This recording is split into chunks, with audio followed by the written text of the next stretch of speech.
Good morning, everyone. Today, I'm going to discuss with you the chapter 12, Books of Original Journal Entries, Special Purpose Subsidiary Books. In this chapter, I will discuss with you the purchase book, sales book, purchase return book, and sales return book. What is purchase book?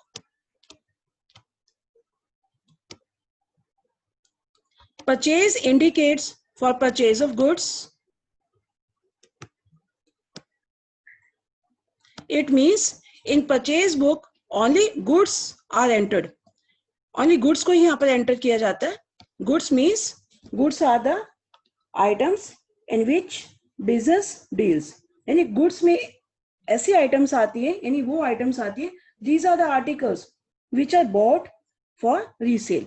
यानी जो भी कोई businessman बेचने के लिए यानी resale करने के लिए किसी भी आइटम को परचेज करता है, this is known as goods. तो यानी इस परचेज बुक में एक तो गुड्स की ट्रांजेक्शन्स दिखानी है हमें सिर्फ, एंड सेकंड क्रेडिट परचेज दिखानी है. कैश परचेज नहीं दिखानी. Only credit purchase we have to enter. Only credit purchase we have to enter in purchases in purchase book. यानी परचेज बुक में सिर्फ हमें क्रेडिट आइटम्स को ही, क्रेडिट परचेज को ही रिकॉर्ड करना है.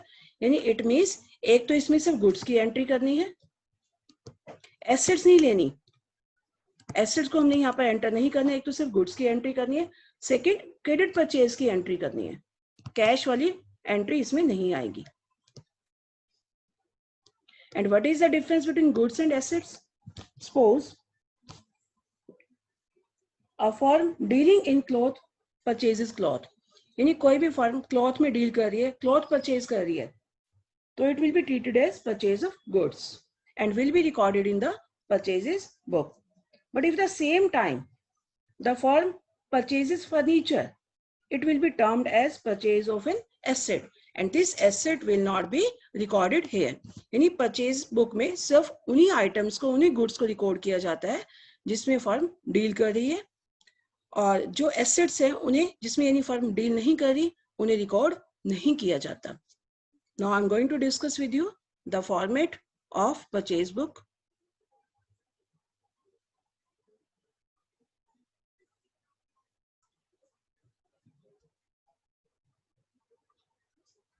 This is the format of purchase book. In column 1, date. In second column, particulars. In particulars you write the name of the supplier. Supplier means जिससे आप goods को purchase कर रहे हो. Supplier means the vendor, जिससे आप goods को purchase कर रहे हो. यानी सप्लायर के अकाउंट को क्या किया जाता है? क्रेडिट किया जाता है. यानी परचेज हमेशा डेबिट होती है. जब भी आप गुड्स को परचेज करें तो परचेज अकाउंट को आप हमेशा क्या करते हो? डेबिट. तो यहाँ पर जिससे परचेज किया उसे क्या बोलते हैं? सप्लायर. तो सप्लायर क्या हो जाएगा? क्रेडिट. तो यानी पर्टिकुलर कॉलम में आपने particulars, name of the supplier and account to be credit. जो भी अकाउंट क्रेडिट होना उसे भी लिखना है. And third column is of invoice number. It will be given in the question. And ledger folio fourth column, ये blank जाएगा आपका कि लेजर पेज नंबर आपके पास नहीं है. Details in fifth column. And six column जितनी परचेज बनेगी टोटल वो आएगी. Then input CGST and input SGST. Input CGST क्या होता है? इनपुट सीजीएसटी और इनपुट एसजीएसटी क्या है?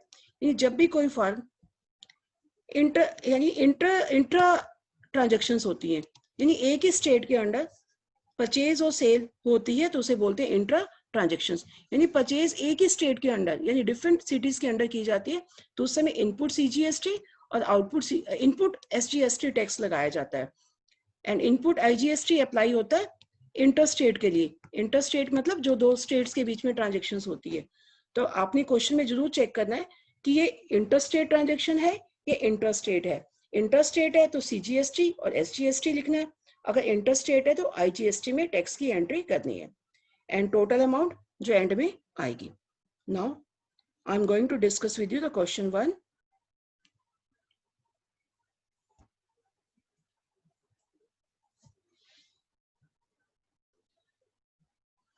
This is question 1.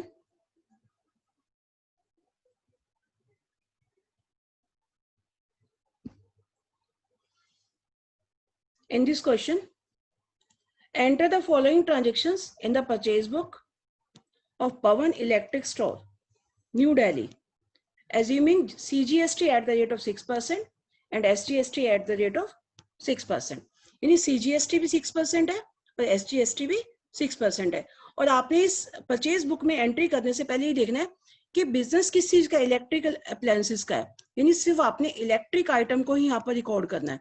यानी यहाँ पर इलेक्ट्रिक आइटम्स, इलेक्ट्रिक गुड्स जितनी भी है उन्हें गुड्स बोलेंगे, यानी उन्हें से परचेज बुक में रिकॉर्ड करना है हमने. इसके अलावा जो भी आइटम्स है वो फर्म में क्या बन जाएंगी, एसेट्स, तो उन्हें आपने रिकॉर्ड नहीं करना.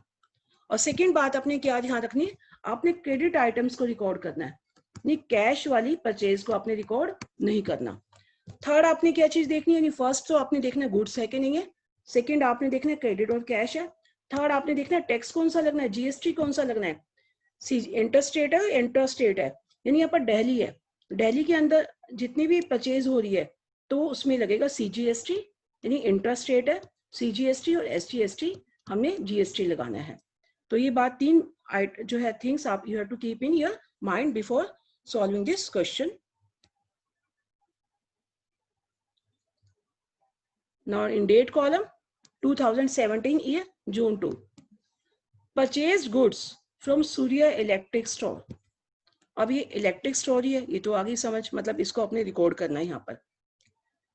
चांदनी चौक दिल्ली, यानी दिल्ली में परचेज की है, तो इट मीन्स इसमें टैक्स कौन सा लगेगा, जीएसटी कौन सा लगेगा, सीजीएसटी और एसजीएसटी. ऑन क्रेडिट, और क्रेडिट वाली आइटम्स को रिकॉर्ड करना है. अगर मान लो सपोज इस क्वेश्चन में क्रेडिट गिवन ना होता, अब जब भी आपके पास परचेज गुड्स लिखा हुआ, किसी पार्टी का नाम लिखा हुआ है, तो अंडरस्टूड क्रेडिट ही होती है. अगर यहाँ पर क्रेडिट वर्ड ना भी गिवन होता तो क्रेडिट होती. अगर हाँ ये पार्टी का नाम गिवन ना होता, खाली परचेज गुड्स लिखा होता, तो फिर इसका मतलब वो कैश वाली आइटम्स होती. ठीक है, तो इस बात का आपने इस क्वेश्चन में ध्यान रखना है. एंड इनवॉइस नंबर कितना, 480. नाउ क्या क्या परचेज किया, 40 tubelights eight the rate of 500 each, and 15 table fans eight the rate of 2000 each, and trade discount 20%. ये आपकी जून 2 की एंट्री है. इसे आपने परचेज बुक में कैसे रिकॉर्ड करना है, I am going to explain this.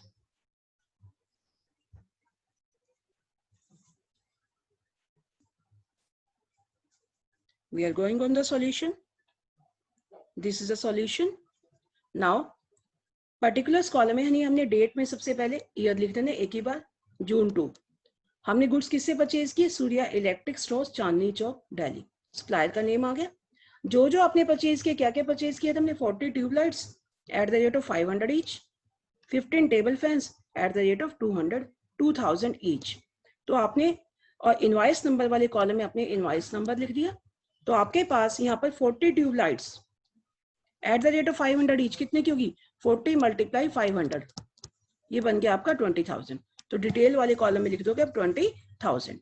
ना 15 table fans eight the rate of 2000 each, तो 15 × 2000, तो कितना बन गया 30,000. इन्हें टोटल करोगे तो 50,000 आ जाएगा. तो इसमें से सबसे पहले क्या लेस करना, ट्रेड डिस्काउंट 20%, तो 50,000 का 20% आ जाएगा 10,000, तो नेट अमाउंट आ जाएगी आपकी 40,000. This is a net purchase, ये परचेज वाले कॉलम में चली जाएगी साथ में. उसके बाद इसमें टैक्स ऐड करना है, ऐड सीजीएसटी 6% और एसजीएसटी 6%. तो 40% जो है 6% ऑफ 40,000, तो it will B 2400 and 2400 SGST. तो टोटल अमाउंट हो जाएगी 44,800. तो यानी 40,000 परचेज है, तो परचेज वाले कॉलम में, सीजीएसटी वाले कॉलम में, एसजीएसटी अगेन एसजीएसटी वाले कॉलम में, और टोटल वाले कॉलम में. In this way you have to write the transactions. Now next transaction is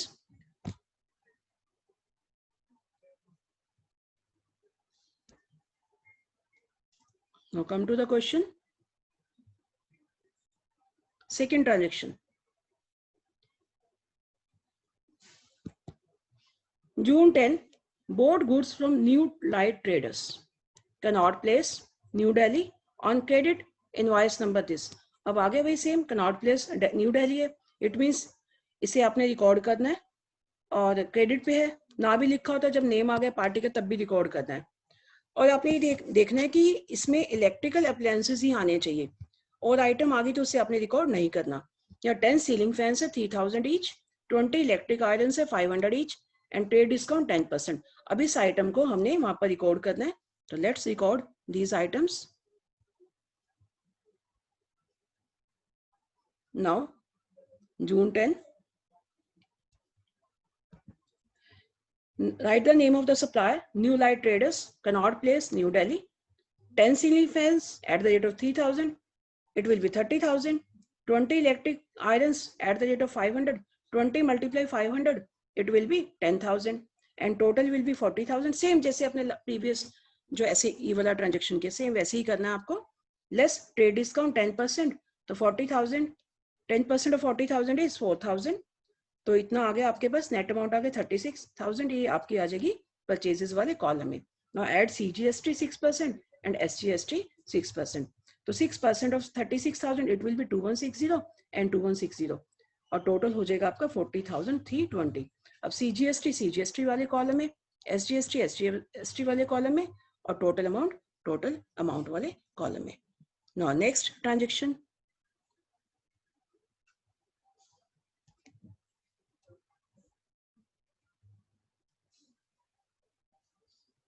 now 20th June,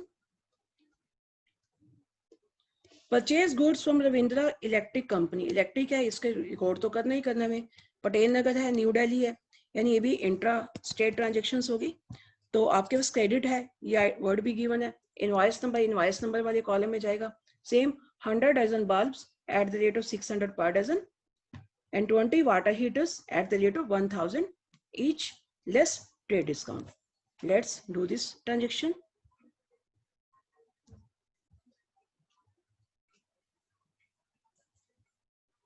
Now 20th June,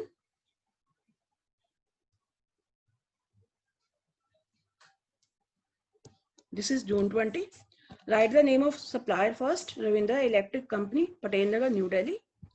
100 dozen bulbs at the rate of 600 per dozen, it will be 100 multiply 600, 60,000. Next, 20 water heaters at the rate of 1000 each, it will be 20 multiply 1000, 20,000. तो total amount होगी आपकी 80,000, less trade discount 25% of 80,000, it will B 20,000.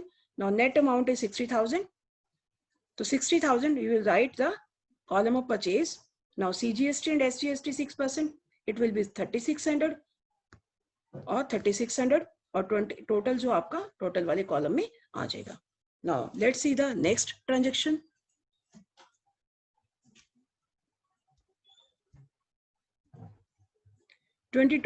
June. This is a transaction. Bought from Sunny Lamp, Lajpat Nagar, New Delhi for cash. अब cash लिखा गया तो cash वाली transaction यहाँ पर रिकॉर्ड नहीं होगी, इसे आपने रिकॉर्ड नहीं करना। Now next, June 28, bought from Fashion Furniture Company, Chitragupta Road, New Delhi on credit, invoice number 3450. अब यहाँ पर फर्नीचर है, अब फर्नीचर थोड़ी ना हमने रिकॉर्ड करना है, बिकॉज दिस इज एसेट, तो एसेट को आपने रिकॉर्ड नहीं करना, तो ये वाली ट्रांजेक्शन भी आपके पास यहाँ पर रिकॉर्ड नहीं होगी। Now totalize the transaction.